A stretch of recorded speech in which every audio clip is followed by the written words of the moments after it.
Here we go. Video number 1 that I was going to check out today is this one by Ebonhardt, Sunken Temple, and Phase 3 is amazing. Season of Discovery. Now, just based on the title, I assume it has to do with both Phase 3 and Sunken Temple. I made a video about Sunken Temple about a week ago. It's data mined to be a raid. And it just fits perfectly because first of all it's data mined to fit like a raid size now, and it also has the dungeon ID to fit to be the next raid. I don't know the exact numbers, but let's just say BFD was ID number 10, Nomerigan was ID 11, Sunken Temple was then ID 12. So everything is fitting perfectly right now for Sunken Temple to be the next raid of Phase 3. It's not technically confirmed, but it's as close as it gets by having data mining. So let's take a look at this one. I'm just going to unmute the tab and play the video, boys. Here we go. You, Shrek, every warrior, dragons and adventure, the complete vacation package sponsored by Aggron and the SOD development team. Welcome to Sunken Temple.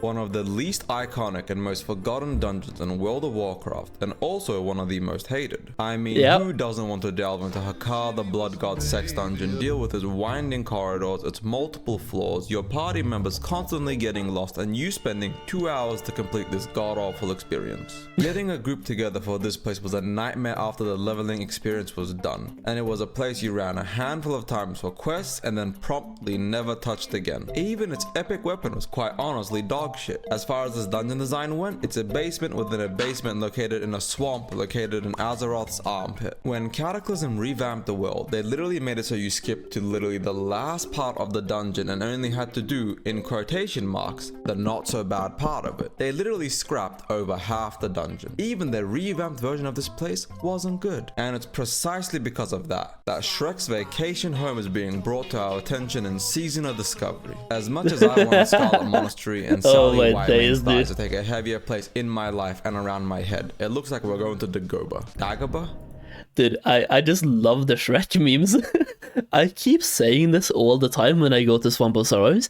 It's such a missed opportunity to not have like Shrek's home, or like just have like Shrek's home from the movies in Swamp of Sorrows, in the swamp, and then place an orc there looking like Shrek and call him Skek. It's such a missed opportunity, man. Would have been great. Maybe there even is one and I just haven't found him, but if there is, then I'm crazy. However you say it, except there is no Yoda, just trolls. Unless you consider Hakkar and Yoda to be... You know what, never mind. Getting back on track, Season of Discovery seems to be of the mind to revamp the least liked places in Classic WoW and give it some limelight. Make it an experience you have to enjoy and make it an actually enjoyable... Yeah, I was gonna say though, haven't they done that with like every dungeon so far? Because Phase 1... I think some of the most enjoyable dungeons they could have made into a raid in Phase 1 was, for example, Deadmines or Shadowfang Keep. I think of all the dungeons they could have chosen, BFD was the least liked one in Phase 1. Or am I crazy? Because like BFD was always like, if there was a dungeon I skipped, it was BFD. Unless you're playing a caster and want that wand, like the wand quest from BFD was really good. If you're playing hardcore solo self-found or something like that, where you need to have a wand, that wand lasted you for like 10 levels. It was really, really strong. But if I played anything but a caster, I never did BFD. And for Phase 2 as well, Nomerigan I usually always did, only for the quest. But if I played hardcore, that was either like, you literally had to inspect everyone in your group and have an IQ check. Otherwise, somebody was going to pull the tunnelers downstairs at the last boss and wipe the entire group. Even in Phase 2, there's so many other dungeons that probably could have made more sense to have a raid. Uldaman could be a good raid, for example. Even SM, have the entirety of Scarlet Monastery be a raid or something. I think Nomerigan might have been the least liked dungeon from the Phase 2 pool. And they're doing the same thing in Phase 3. I see a trend here. So what is the least liked raid in the level 50 to 60 bracket? Would it be Skolo? Or am I crazy? Because like they seem to be going with the least liked raid pretty much every single time. experience for the most part. And what's the least done dungeon in the level 40 to 50 range? It's not Zul'Farrak or Maraudon or Blackrock Depths. No, it's the Temple of Atal'Hakkar, otherwise and commonly known as the Sunken Temple. And it's essentially all but confirmed that it's going to be the level up raid for Phase 3, which is both beautiful and tragic all the same, because I have many memories about Sunken Temple. Like running Sunken Temple during TBC back in the... Yeah, I don't know how to feel about this. Like, they could make Sunken Temple into such a good raid, but I hate the layout of the dungeon. So like, unless they make some really huge infrastructural changes, I hate the layout. And if they turn it into a raid, please make a Gusu tribute.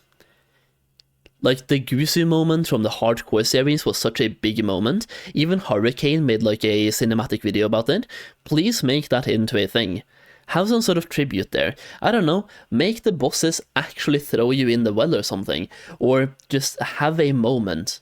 Have something cool. That would be so cool for them to do as well. I don't know, just, yeah, would be great. That's just me and my ultimate hopium though.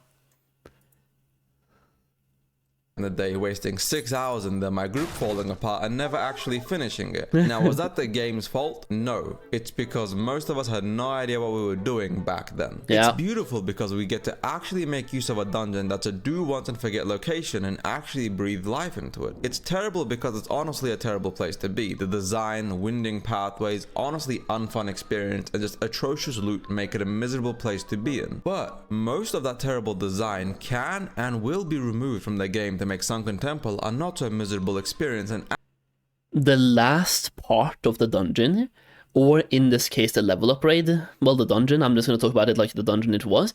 The last part was great.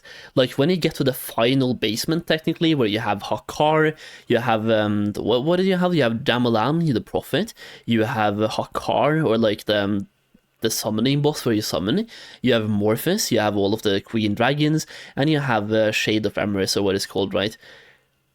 That part of the dungeon is great. It's just getting to that part is always the bad part. When you have to like talk to all the trolls on the balconies, you have to kill the trash between the balconies, you then have to click on all of the things in the right order to summon the right guy, and then they all give shit loot as well.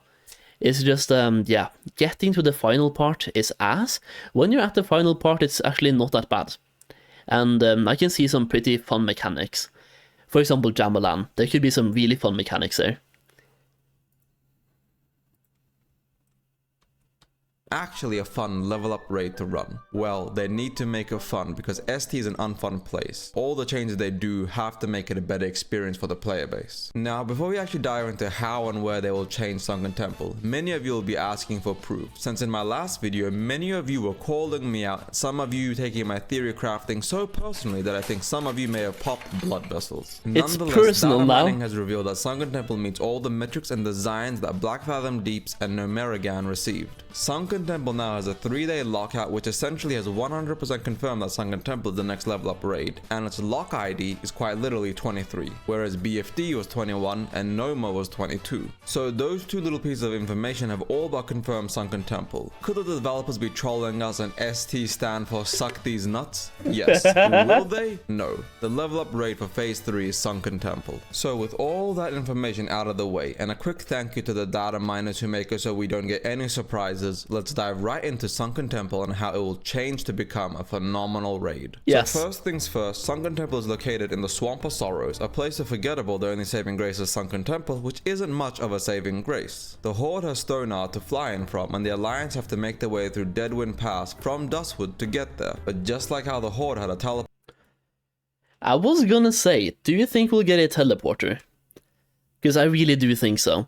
If you're playing Alliance, like, we pretty much have to have a teleporter. Well, we don't have to. I mean, we literally just move through Duskwood, then Deadwind Pass, then walk for literally 2 minutes and we're there. Or Blasted Lands.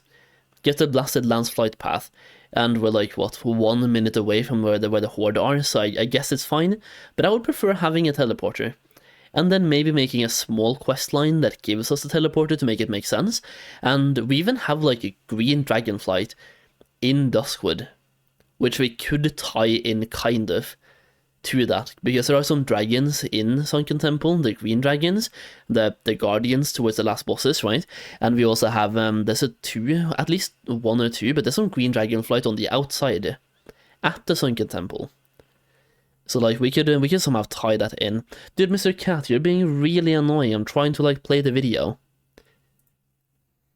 Portal for American, we can probably expect the Alliance to get a somewhat faster way to get to Sunken Temple. They might not, which would mean that there will be a lot of bitching on the forums, so they probably will. Now, Sunken Temple has 6.5 bosses. Atal'alarion, the Atal'ai mini-bosses being the 0.5, Jamalan the Prophet, Weaver and Dreamsight, Hazaz and Morphaz, and then finally the shade of Eranikus. But that's only 5.5 because the 6th boss is none other than the Blood God Hakkar.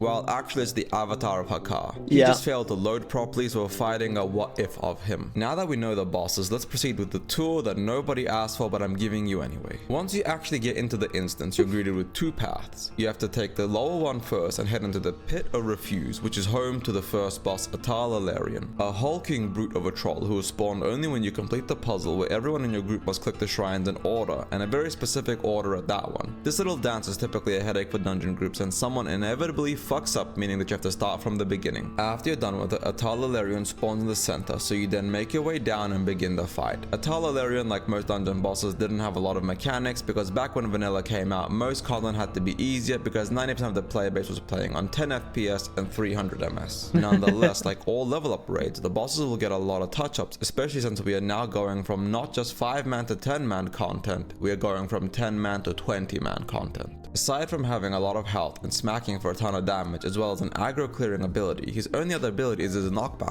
Okay, when can I pause? How do we feel about 20-man raids, by the way? And how do we feel about 20-man raid in Sunken Temple? Because I think, I don't know. There's definitely more room in Sunken Temple than we've had in BFD, for example, and Nomre again, so it makes sense. And I'm happy about getting 20-man raids. I'm just thinking about certain bosses where maybe fitting 20 people together could be a difficult idea, but for Sunken Temple I think it's fine. And it's going to be fun to see how they balance the mechanics to fit 20 people instead of 5, and make it make sense. Which sends people flying high into the air who then take a lot of fall damage. But it's still an easy fight, so expect his abilities to be amplified. Atal'alarion will likely be a tank swapping fight, meaning that the two tanks will need to constantly be on top of things to catch the boss as the other tank has 20-man is better than 10-man, the class stacking FOMO is disgusting. I tend to agree with you. The only problem is that, sure, having 20-man will allow for some more classes to be brought to where it makes sense, but the class stacking FOMO will remain the same. To like a huge degree. It will just be maybe stacking a little bit more classes in certain scenarios, and melee stacking will still be probably a lot of the same. You will just, instead of having one melee group, you will now have 2 melee groups instead of 1. And what you can also start seeing is like having a healer group with some sort of dude just being there for support, and then having a ranged group, which could be like 2 mages, 1 warlock, a shadow priest, and a boomkin. So the boomkin then brings the 3% crit, or whatever percentage is, from the boomkin aura to the mages and the warlock, and they all just like synergize with each other. So it's gonna be the same class stacking, but to a different degree, I suppose. It might just be, instead of bringing 1 feral for 1 melee group, you bring 2 ferals now for 2 melee groups, and instead of bringing 2 warriors, you have 4 warriors. Instead of having 1 rogue, you have 2 rogues, you get the point? So instead of having 1 melee group, you have 2. Could be what happens, but having 20 people instead of 10 does allow for some more leeway. The only question is, will people use the leeway? And will people invite subpar classes? has the aggro reset. Probably throw in some adds and perhaps a few extra mechanics like an AoE stun, so melee have to dive out and then back in. Yet Atal'alarion is only the first boss, so once we've cleared the Pit of Refuse, you have to make your way back up into the starting area, and from there you have to go through the other pathway leading towards the Pit of Sacrifice. Now this pathing sounds a lot simpler than it actually is. I'm just not going to bother explaining. It's just like, I just want to touch on this topic one more time before we leave it. the class stacking FOMO is basically made by players. Because even in Gnomeregan, it's a 10-man raid, but you can literally bring whatever you want. Today we brought 2 rogue DPSs doing grey parses. I was on my 3rd alt doing probably negative DPS myself. We had a tank who wasn't a tank. We did have 1 tank main though, and we had 2 healers, one of which got green healing parses. A bunch of people who just like, a group that shouldn't even be together. We didn't even have a feral, and we had 2 rogues doing grey parsing DPS. We had 1 wipe. The whole class stacking FOMO is done because people have a very min-maxing attitude towards Classic WoW, where instead of having a smooth raid where you're having fun and clearing the raid in 50 minutes while having fun, people just want to min-max what they can to clear it in 35 minutes and have no fun. Just because saving those 15 minutes means so much to them, and getting that parse also means so much, which I'm not saying it doesn't mean anything to me, because like once again, I also like parsing a little bit. I'm not high on parsing, but I do like doing what I can, and trying to do good DPS. But I'm just saying, we bring classes because we just want to bring people, instead of doing the min-maxing, while a lot of groups do a min-max, more than like just regular guild groups. People are min-maxing in trade chat now, world chat, even pugs are min-maxing, because that's becoming normal. You don't bring rogues if they're not top DPS, you don't bring warriors when they're not top DPS, you just don't bring what's not top DPS. And it's like a player attitude problem. That's my take on it. I might be stupid, I might be wrong, and I'm okay with that. On that one.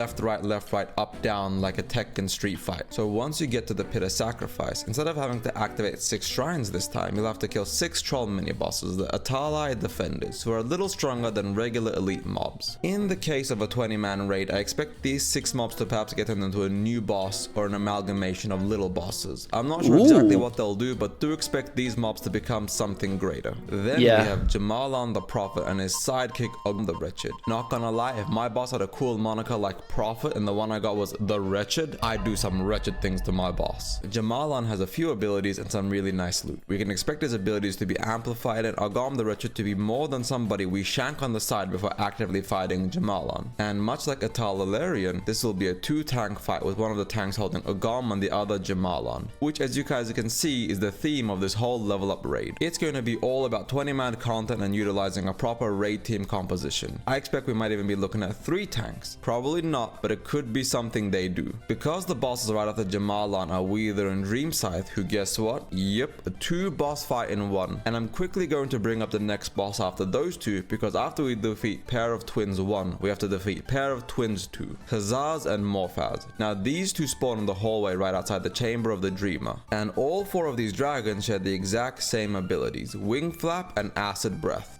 The tanks just tank them against the wall and it's a tank and spank. They will get a lot more abilities and utility in the level up raid because they'd be too easy otherwise. Though when you consider that the first 4 bosses of the previous 2 level up raids were also really easy and only the last boss of the last 2 level up raids had any difficulty, perhaps not outlandish to think that they'll remain easy. Now we go on to the original end boss of Sunken Temple, the Shade of Eranikus. Now the Shade has a lot of abilities and when they scale it...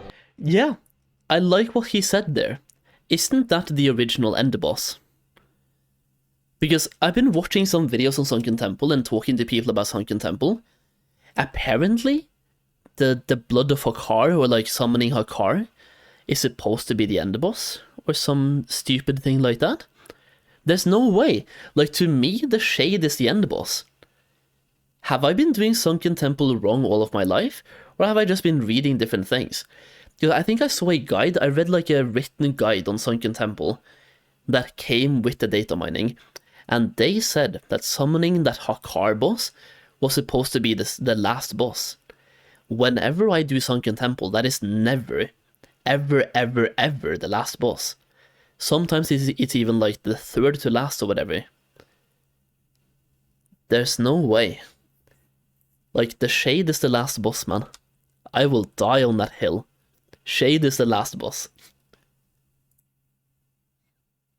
up for a raid format, add personal responsibility into the mix, this fight will be the absolute bane of many guilds and pugs. Eranikus has a War Stomp, an AoE stun, Deep Slumber which puts the highest aggro target to sleep, Thrash which hits the tank really hard, and Acid Breath which everyone needs to avoid. To summarize, imagine if Calorus and Akumai mighty morphed into a new boss called Eranikus. Now we head to the final and optional extra boss of Sunken Temple, the desiccated corpse of Hakkar. He's in his own wing, the Sanctum of the Fallen God, but before you can summon him, you have to have an item to summon him, which is a questline. And the item to summon him is not just a questline, it's a really long questline. So I'm not sure if they're going to keep the questline that makes him summonable, or if he's just going to be in the instant from the get-go. Thanks to Wowhead, you can read the entire questline right here, but I am curious what they'll do for this in particular. The boss itself doesn't really have any real abilities, except for Cause Insanity, which is just a CC and ignore situation. He does have a wind-up roleplay similar to Grubbers, where you have to kill ads, pick up the Hakkari blood, and then extinguish all the brazes. So the avatar of Hakkar will get a complete rework into something genuinely fearsome and formidable. I'm not going to try to predict what that'll be, just expect that you're going to get a lot of cancer. Moving on to loot, Sunken Temple actually has some really good loot. It's not phenomenal in the grand scheme of things, but it's good loot, and I'm excited to see how they take all of that good loot and make it drastically better. Noma had an insane 100+ items added to it, but with the raid size increasing to 20 man, they will likely have to double that to 200 or so items that can drop. Since more players means more mouths to feed, so you know the drill. The final point to cover is quests, and Sunken Temple has a lot of them. The Alliance has 2 exclusive quests, and the Horde has 3, with there being 5 neutral quests that both factions can pick up. On top of that, every class's level 50 class quest is inside Sunken Temple. So I'm just gonna say this before he does and before anyone else does, and I probably have a way, like probably gonna get people disagreeing with me on this. I hope they rework the quest lines for the class quests and make them more epic. Make them be like a 10-step quest chain or something cool, and give us a class epic. Instead of the blues that we're getting right now from doing the Sunken Temple quest, make Sunken Temple a raid, make the class quests a epic quest line, which it can start by doing like the regular quests, like picking up the feathers from the bosses or whatever your class is doing, right? It can start by doing that, but make it be even more afterwards, where you're talking to maybe like some sort of top mage if you're a mage, or like an archdruid if you're a druid or something like that, talking to someone like high up in your class, and then doing tasks for them, delivering, maybe even have like some sort of a gold sink attached to it as well, because we do have a lot of gold in the game right now, just like some materials, something cool, something you're handing in, something that makes you prove you're worthy, and then get a good epic for your class. Could be like fun, could be fun. More fun than just repeating the same old class quests. I would just like to see them do more. Add more new stuff. Then that is not just raids, but like a new quest chain that goes into the raid and then gives you a class epic. Expect maybe a buff to your class items at Sunken Temple being redone and remastered. Or maybe not at all. We'll find out soon enough. Now that we've covered everything though, I can say that Sunken Temple, for all its downs, and there's a lot of them, is actually prime real estate to create a massive and exciting raid experience. There are very few locations as despised and unfun as Sunken Temple, so I'm excited for this massive change and for Phase 3. And in terms of PvP, which I haven't forgotten about, it does look like we'll simply get more things added to the Stranglethorn Vale PvP event, perhaps more Hakkar related things, and maybe a few things to tie into Arathi Basin. I can't say for sure that they won't add a whole new PvP event zone, but if they do, it looks like it'll have to be Hinterlands to tie all the troll stuff together. So expect an expanded upon STV event with perhaps more loot and more things to spend your gold and your STV blood tokens on. If you enjoyed the video, subscribe and like to support more extensive copium by yours truly. Thank you all for watching. Ebonhardt out. Once again, really good video by Ebonhardt. I'm just going to scroll down, give it a like. That was a really good video, man. Pretty solid video about Phase 3 and about the brand new raid. Dude, my cat is just going ham. Just not letting me do my thing. Yeah, good video, solid video. I will say, I do hope they do a new PvP event. But then again, if they keep adding events, at some point it just gets watered out, and we have too many of them. So maybe they shouldn't, but I'm just like, STV is not for me, man. It's not for me. I'm too much of a casual player, and it's too chaotic. I get it. It was meant to be chaotic, and it hit the mark. It is chaotic. It's just, for me, it's too chaotic. So for me, it just didn't hit. But then again, I know that I have like different preferences than probably some people there, but I'm sure I'm not alone. I'm not the only one who's not like overly thrilled about the STV event. It is exactly what they wanted it to be though. Chaos PvP. People said that Ashenvale was not enough PvP. They made this one full on PvP. I would like to see a middle ground, personally. But if they expand upon the STV event in the next phase, maybe we could end up seeing a middle ground in STV. I just want to like not just have free-for-all. Faction PvP is fun. Just imagine Ashenvale without the bosses, and Horde versus Alliance. Just faction PvP instead of free-for-all, and no PvE bosses. It could be fun. Or like a open world capture the flag event. I don't know. I'm just spitballing. But pretty good video. Once again, really good video by Ebonhardt. There's one more that I'm going to take a look at today.